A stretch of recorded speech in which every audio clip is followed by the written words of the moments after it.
Friends welcome to ma'am stitching. आज के ভিডিওটা চলো দেখে নি। আমরা আমার আগের দিন ছিল একটা স্ট্রাকচার, চলো আজকে একটু অন্য ধরনের স্ট্রাকচার।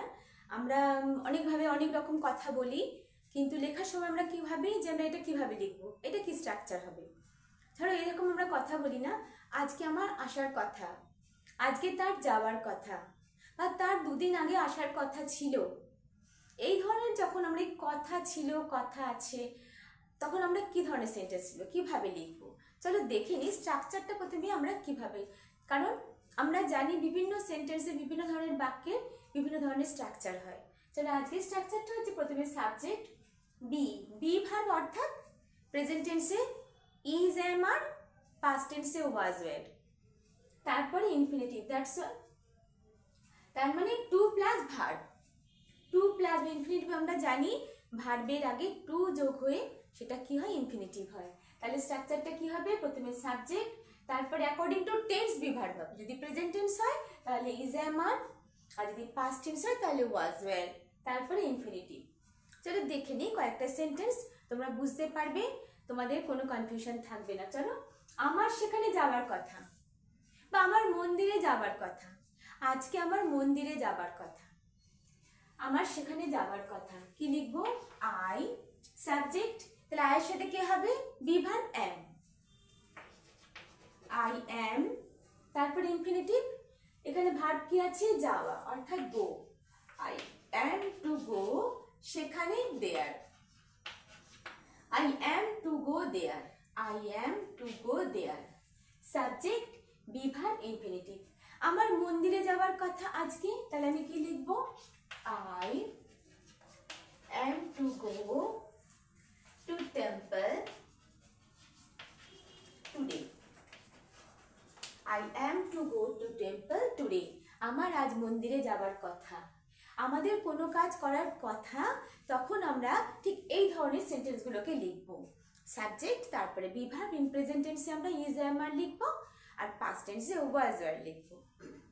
তাহার আজ আসার কথা, তাহলে এখানে আমরা কি লিখবো, এখান থেকে লিখতে পারি হি ইজ, হি এর সাথে কে, is, he is to come, he is to come today. তাহার আজ আসার কথা, he is to come today. দেখো আমরা কিন্তু এই সেন্টেন্সটাও জানি, I have to go, I have to do, I have to come. এই এম আর হ্যাভ এর পার্থক্যটা কোথায়, স্ট্রাকচারটা কিন্তু একই রকম, শুধু এম এর ইজ এম আর এর জায়গায় হ্যাভ হ্যাজ। অর্থাৎ এখানে আমার যাওয়ার কথা খুব ক্যাজুয়ালি, আমি নাও যেতে পারি, তখন আমি এম টু গো লিখছি। আর যদি আমাকে যেতেই হবে, আমার যাওয়ার কথা, আমাকে যেতেই হবে, আই হ্যাভ টু গো, তখন আমি এম টুর বদলে আমি হ্যাভ টু লিখব। He has to, I am high, I have to, we have to. ডিফারেন্সটা শুধু এইখানে, আমরা যখন কোনো কাজ জোর দিয়ে বলি আমার আজকে করার কথা, আমি করবই, তখন আই হ্যাভ টু। আর আমার করার কথা আমি নাও করতে পারি, তখন আমি am to, he is to, you are to. Understood? তোমার আজ রান্না করার কথা, you are to cook today, you are to cook today, তোমার আজ রান্না করার কথা। আর যদি বলি তোমার রান্না করার কথা তোমায় করতেই হবে, you have to cook today, you have to cook today, you are to cook today, you have to cook today. তাহলে একসাথে তোমরা দুটো জিনিস শিখতে পারছো। নেক্সট দেখো, রিনার আজ গান গাওয়ার কথা, রিনার আজ গান গাওয়ার কথা, রিনা ইজ টু সিং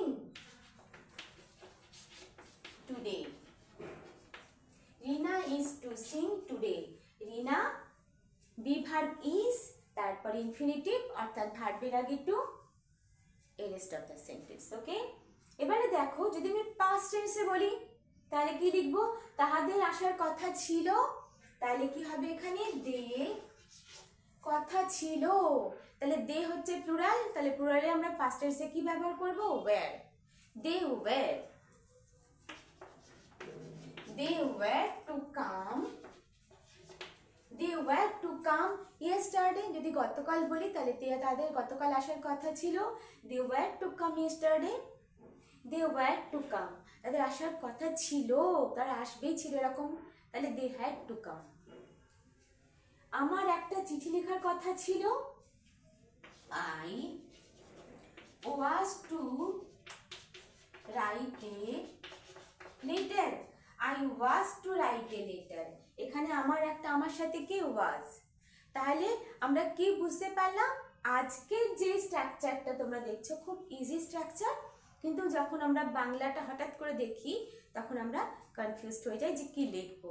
তাহলে তোমরা বুঝে গেলে এই সহজ সহজ ছোট ছোট সেন্টেন্সগুলো, ছোট ছোট স্ট্রাকচারগুলো তোমরা খুব সহজেই বুঝতে পারবে, লিখতেও পারবে, এবং লেখার সময় তোমাদের কোনো রকম কি বলবো হেজিটেশন থাকবে না। এই ধরনের স্ট্রাকচারগুলো তোমরা খুব ভালোভাবে লিখতে পারবে, আর লেখার সময় তোমাদের কোনো হেজিটেশন থাকবে না, তোমরা কনফিউজড হবে না। আশা করি তোমরা বুঝতে পেরেছো আজকের যে স্ট্রাকচারটা, অর্থাৎ subject, be verb, in present টেন্সে ইজ এম আর পাস্ট টেন্সে ওয়াজ ওয়্যার।